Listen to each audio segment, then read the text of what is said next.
अब नेक्स्ट जो है वो हम देखेंगे फ्यूचर कॉन्टिन्यूअस टेंस को। Future continuous tense is used to indicate कि फ्यूचर कॉन्टिन्यूअस टेंस का इस्तेमाल किया जाता है निशानदही करने के लिए that we will be in the middle of doing something, कि हम होंगे दरमियान कुछ करने के in a specific time in the future, एक मखसूस वक्त पर मुस्तकबिल में। We use will be plus ING form of the verb, कि इसमें हम विल बी के साथ ING form of the verb का इस्तेमाल करते हैं in future continuous tense to describe the following situations in English language. तो फर्स्ट सिचुएशन क्या है? To describe in progress actions in the future, कि वो एक्शंस जो कि मुस्तकबिल में जारी होंगे उनको डिस्क्राइब करने के लिए विल बी के साथ ING form of the verb का यूज होता है। जैसे tomorrow at 9 AM I will be washing my car, कि कल 9 बजे सुबह मैं अपनी गाड़ी धो रहा हूँगा। अब ये जो 9 बजे है एक स्पेसिफाइड टाइम है और कल 9 बजे, तो ये एक्शन इस तरह से आपका इन प्रोग्रेस होगा इस मखसूस वक्त पर that you are in the middle of doing something. He will be watching a film tonight with his family, कि आज रात वो फिल्म देख रहा होगा अपने घर वालों के साथ। Tomorrow at this time I will be getting bored, कि कल इस वक्त मैं बोर हो रहा हूँगा। या Mark will be playing football at 6 PM, कि मार्क 6 बजे फुटबॉल खेल रहा होगा। On coming Monday I will be visiting the museum, कि आने वाले मंडे में म्यूजियम विजिट कर रहा हूँगा। On weekend they will be fishing in a river, कि वीकेंड पे दरिया में मछलियां पकड़ रहे होंगे। I will be finding a new job next month, कि अगले महीने में नई नौकरी तलाश कर रहा हूँगा। After some time I will be sleeping in my bed, कि कुछ वक्त के बाद मैं अपने बिस्तर में सो रहा हूँगा। Tonight I will be eating out with my family, कि आज रात में अपने घर वालों के साथ बाहर खाना खा रहा हूँ। तो ये इस तरह से विल बी के साथ आईएनजी फॉर्म का यूज होता है फ्यूचर में कोई एक्शन जो कि इन प्रोग्रेस होगा। इसके साथ इसका एक और भी यूज है, काफी इंटरेस्टिंग भी है। आपने अंदाजा लगाना है what will be going on in the present, कि क्या एक्शन जो कि इस वक्त जारी होगा प्रेजेंट में, मतलब एक्शन जो है वो जारी प्रेजेंट में है लेकिन आप उसको गेस कर रहे हैं, उसका अंदाजा लगा रहे हैं। तो आपको जो एक्शन प्रेजेंट में कॉन्टिन्यूअस होते हैं उनको गेस करने के लिए विल बी के साथ आईएनजी फॉर्म का यूज किया जाता है। अभी आप ये एग्जांपल्स देखेंगे तो आपको खुद ब खुद मजीद इसकी क्लैरिटी मिल जाएगी। ही will be reading his lesson in the class, कि वो क्लास में अपना लेसन पढ़ रहा होगा। It will be raining in Islamabad at this time, इस वक्त इस्लामाबाद में बारिश हो रही होगी। अच्छा, अब इससे पहले आई थिंक भी यूज कर सकते हैं, जैसे मेरा ख्याल है I think it will be raining in Islamabad at this time, कि इस वक्त इस्लामाबाद में बारिश हो रही होगी। ठीक है, अब आप कंफर्म नहीं है, ये गेस कर रहे हैं, हो सकता है हो भी रही हो सकता ना हो रही हो। ठीक है, it seems to me it will be raining in Islamabad, I believe, I guess, I doubt भी आ सकता है। ठीक है, आई डाउट, मुझे शक है। अब जैसे कहते हैं I doubt he will be sleeping in his room, मुझे शक है वो अपने कमरे में सो रहा होगा। Pakistan will be winning the match, Pakistan match जीत रहा होगा। देखिए, आप मैच देख रहे हैं, अचानक कोई ऐसा काम आ गया कि आप मैच से अब हट गए। ठीक है, आप कहीं बाजार में आ गए, आपसे कोई पूछता है जी क्या बना मैच का।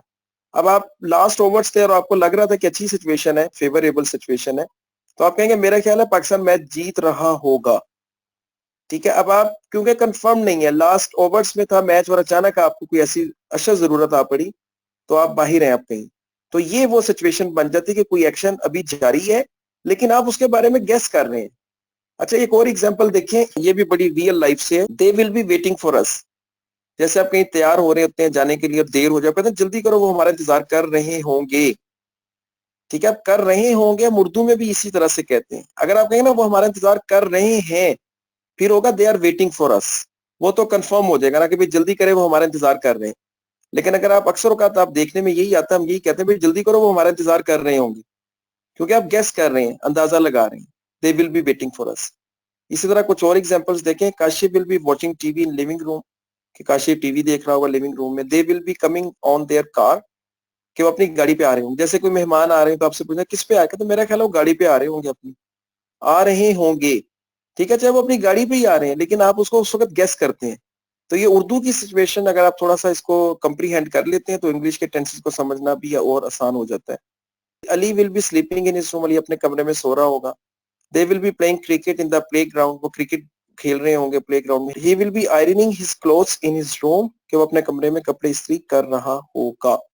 तो ये रियल लाइफ में आपकी इस तरह के सेंटेंसेस जो है वो यूज होते हैं। तो इंग्लिश में भी आपको यही अंडरस्टैंडिंग रिक्वायर्ड है इनको समझने में, बाकी फर्क क्या, ऑब्वियसली वो लैंग्वेज का फर्क है। यहाँ पर मतलब अल्फाबेट्स की साउंड्स, ये वो उर्दू जुबान का और है बोलना, तो फर्क जो है वो साउंड्स में फर्क है। बाकी जो इस्तेमाल है वो मैंने आपको पहले भी बताया कि हर तरह से हम उनकी लैंग्वेज उनके लिए, हमारी जुबान हमारे लिए, लेकिन यूज दोनों का एक जैसा है। तो इंग्लिश में कोई ऐसी सिचुएशन आपको नहीं मिलेगी जो उर्दू में ना हो, या उर्दू की कोई ऐसी सिचुएशन नहीं आपको मिल सकती जो इंग्लिश में ना हो।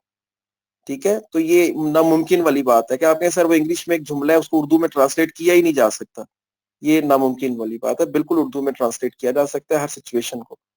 ओके, अब यहाँ पर आप देखिए कॉन्ट्रैक्शंस आ रही हैं। विल नॉट बी को आपने वॉन्ट भी पढ़ना है। ठीक है, विल नॉट आपने फ्यूचर में भी देखा था, उसको वॉन्ट पढ़ते हैं शॉर्ट फॉर्म में, वॉन्ट, तो साथ बी जो है वो एज इट इज रहेगा। इसी तरह अगर आप शेल नॉट को यूज करना चाहें, मैं रोकता नहीं हूँ, ठीक है, लेकिन वी और आई के साथ शेल यूज होता है। आप करना चाहें बिल्कुल करें, बट ये है कि आप थोड़ा सा इस चीज से बाहर आ जाए, इजी हो जाएगा। सबके साथ आई विल का यूज करें, I will, we will, you will, they will, she will, it will.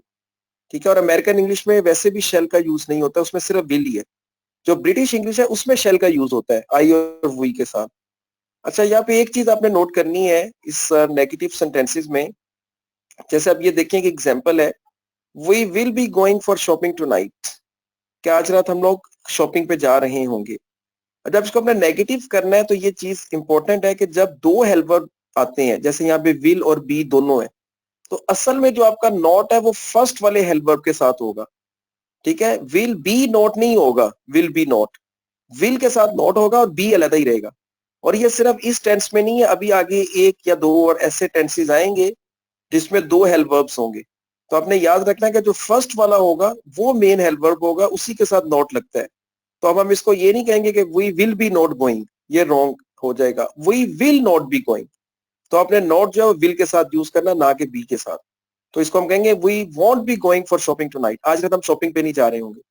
Will we be going, अब देखिए बी वहीं पर है, सिर्फ आपने विल को जो है अपने डू डज डिड के साथ भी यही किया कि सेंटेंस के शुरू में आपने उसको ऐड किया तो वो क्वेश्चन फॉर्म में आ जाता है।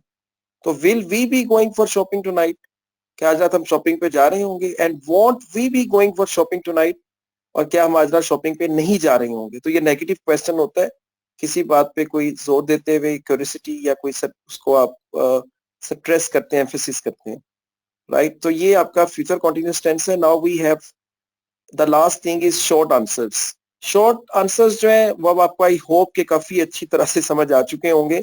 हमने प्रेजेंट टेंस से शुरू किए थे, ठीक है, और मैंने आपको बताया था कि तमाम टेंसेस में शॉर्ट आंसर्स होते हैं। अब यस और नो से आपने बाहर आना है, ठीक है, और इस तरह से आपकी लैंग्वेज में एक मतलब इंप्रेशन होता है। अच्छा, ये चीजें काउंट करती हैं। अब देखें, जैसे यहाँ पे एक सवाल है, will I be joining the party, तो आप कहेंगे यस यू विल बी, और अगर नहीं तो नो यू वॉन्ट बी। ठीक है, नेगेटिव में हो जाएगा। या will you be taking shower after 5 minutes, तो आप कहेंगे यस आई विल बी। या अगर नेगेटिव होगा नहीं हो तो आप कहेंगे नो आई वॉन्ट बी। तो ये आपने वही मतलब विल के साथ नॉट जैसे सिंपल फ्यूचर में भी यूज किया था, जस्ट यहाँ पर अब बी साथ आ गया है क्योंकि ये कॉन्टिन्यूअस भी है। इसी तरह will they be waiting for अस, क्या वो हमारा इंतजार कर रहे होंगे, तो आप कहेंगे यस दे विल बी। और अगर आप इसको थोड़ा शॉर्ट फॉर्म में लें, दे विल को जो है वो इकट्ठा पढ़ा जाता है देल, यस देल बी। ओके, अब नेक्स्ट जो है यहाँ पर एक कंपैरिजन है, या आप कहने के डिफरेंट वेज हैं डिस्क्राइब करने के फ्यूचर को, और ये टेंसेस ऑलरेडी हम सब कर चुके हैं अब तक। जैसे अब सबसे पहले देखें, what will you do in this weekend, क्या आप इस वीकेंड पे क्या करेंगे। ये विल के साथ फर्स्ट फॉर्म है, अनप्लैन्ड एक्शंस है। तो आप कहेंगे कि I will visit my friends home, I will stay there for a few hours and we will make gossip, we will make fun and we will also eat something, we will order something to eat, जो भी है। तो ये future आपका होगा जो कि will के साथ फर्स्ट फॉर्म है। फिर नेक्स्ट जो है ये आईएनजी फॉर्म के साथ, जो अगर आपको याद होगा कि मैंने बताया था नियर फ्यूचर, और जो प्लान्ड या अरेंज्ड फ्यूचर होता है। What are you doing on this weekend, अब इस वीकेंड पे क्या कर रहे हैं। ठीक है, पहले वाला क्वेश्चन था कि अब इस वीकेंड पे क्या करेंगे, अब ये क्वेश्चन आप क्या कर रहे हैं। तो इसको भी आप इसी तरह से बता सकते हैं कि on this weekend I am visiting my friend and I am having some fun there, I am enjoying the company of my friend. ठीक है, बहुत ज्यादा नहीं होता इसमें आईएनजी फॉर्म के साथ जो फ्यूचर को डिस्क्राइब किया जाता है, वो मखसूस कुछ ऐसे मंसूबे होते हैं जिनको बयान किया जाता है। ज्यादातर हम विल के साथ ही फर्स्ट फॉर्म को यूज करते हैं, लेकिन देखना आपने ये कौन सा आपका जो एक्शन है वो कंफर्म्ड है, तो उसके लिए आप आईएनजी फॉर्म का यूज करें। और जो आपको लगता है कि सिर्फ अभी आपका इरादा है फ्यूचर के लिए, उसको आप विल के साथ फर्स्ट फॉर्म में डिस्क्राइब करें। ठीक है, जैसे अगर मैं कहूँ I am attending my cousins wedding on this weekend, तो ये कंफर्म्ड होगा कि मैं इस वीकेंड पे अपने कजन की शादी अटेंड कर रहा हूँ। और अगर मैं कहता हूँ आई विल अटेंड, तो वो एक इरादा होगा कि मैं करूंगी या करूंगा।